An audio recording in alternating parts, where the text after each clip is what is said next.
What do you wish people knew about the civil rights movement that you think a lot of people, especially young people, don't know?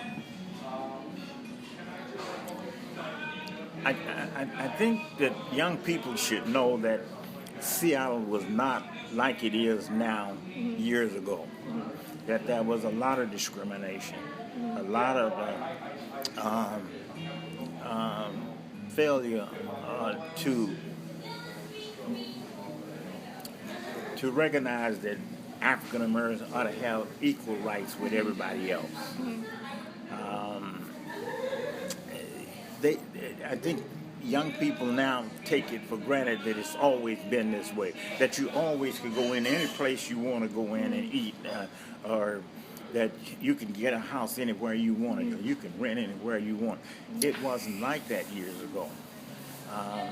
Most places you couldn't go, but I don't think they recognize that.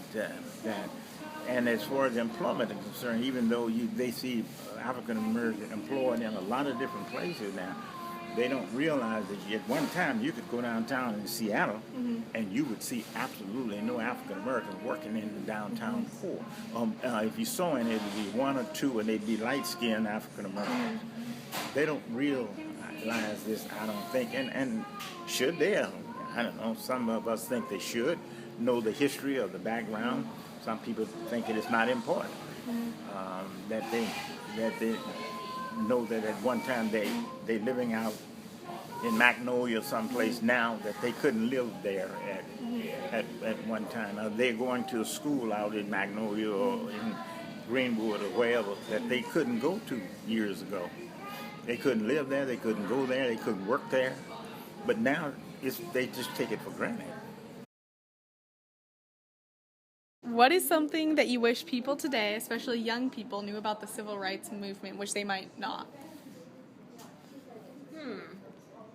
Everything. Everything. Well, I wish they were aware that this city, a very short time ago, was so segregated.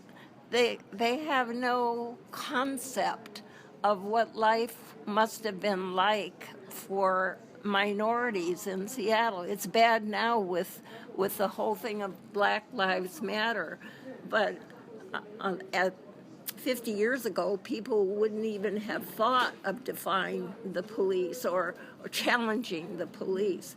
So that it would be great if the history was not focused on just the South, that they would focus on the North. It was Washington, Oregon, California, Idaho, Montana, it was all over the United States. I wish young people knew that. That was Joan. This is Jean. It's difficult to answer because I'm so aware of all the things that remain ahead of us, the challenges that we need to be confronting as a society, and that some of us are really getting a little tired and don't have quite the energy that we once had.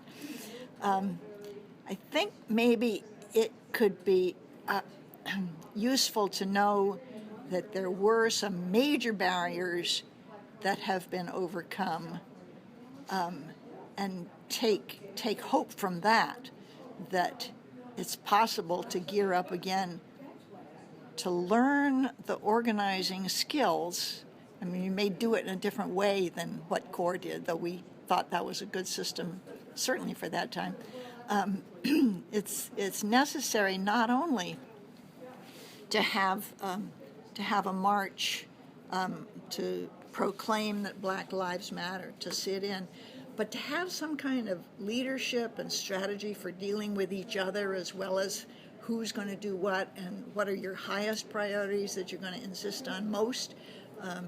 Learn negotiating skills, learn to get active in the political sphere, because that will make so much difference in being listened to by leadership.